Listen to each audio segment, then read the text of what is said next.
जहाज चरचरा रहा था, जैसे तूफान जोर जोर से हल्ला मचा रहा हो। हवाएं जंगली जानवरों की तरह चिल्ला रही थीं, पालों को फाड़ते हुए। लहरें निरंतर जहाज की ध्वजा से टकरा रही थीं, जिससे जहाज में कंपन हो रहा था। एक समय का भव्य जहाज अब संघर्ष कर रहा था और प्राकृतिक आपदा का बोझ सहते हुए कराह रहा था।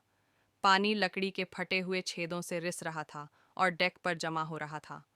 कैप्टन एलिस स्टीयरिंग व्हील पर खड़ा था। उसका चेहरा पीला था, लेकिन निश्चल था।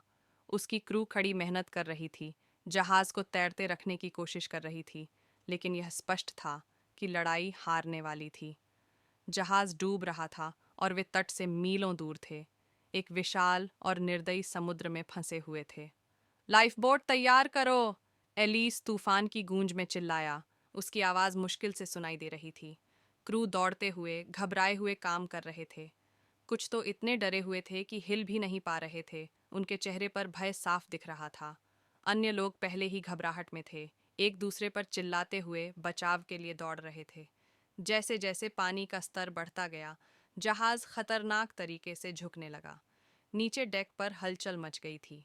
यात्री और क्रू दोनों ही लाइफ बोट की ओर दौड़ रहे थे, लेकिन केवल कुछ ही लोग उसमें बैठ सकते थे। निर्णय कठोर था, लेकिन जरूरी था। कुछ को पीछे छोड़ना पड़ा। एलिस ने देखा जैसे लाइफ बोट्स लोड हो रही थीं। उनके चेहरे पर छोड़े गए लोगों का कष्ट जीवन भर के लिए उसकी यादों में बस गया। अंतिम लाइफबोट के उतरने के बाद एलिस डेक पर खड़ा रहा।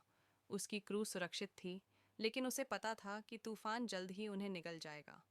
उसके हाथ स्टीयरिंग व्हील पर मजबूती से थे, हालांकि अब यह बेकार था। एक आखिरी दुहक भरी नज़र उसने अंधेरे और मचलते समुद्र पर डाली, और जहाज की नोक लहरों में समा गई, जो समुद्र की गहराई में खो गई। जहाज अब नहीं था, समुद्र में डूब चुका था। सिर्फ तूफान की हल्की आवाज़ बची थी, जो उन जीवनों की एक भयावह याद दिला रही थी जिन्हें उसने छीन लिया था।